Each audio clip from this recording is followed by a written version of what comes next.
decided I needed a few groceries this morning. Didn't need much. I got me some ice cream. I needed some macaroni salad.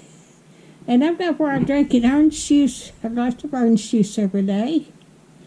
And I got me some bananas.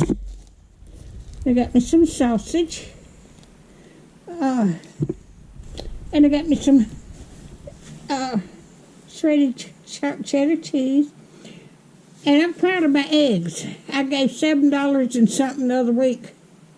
This was $4 and something down. $3 cheaper. So maybe the egg shortage is about over. And I got me some milk. And I got me some Bisquick. I'm going to make some sausage balls today. But that's what I've got today.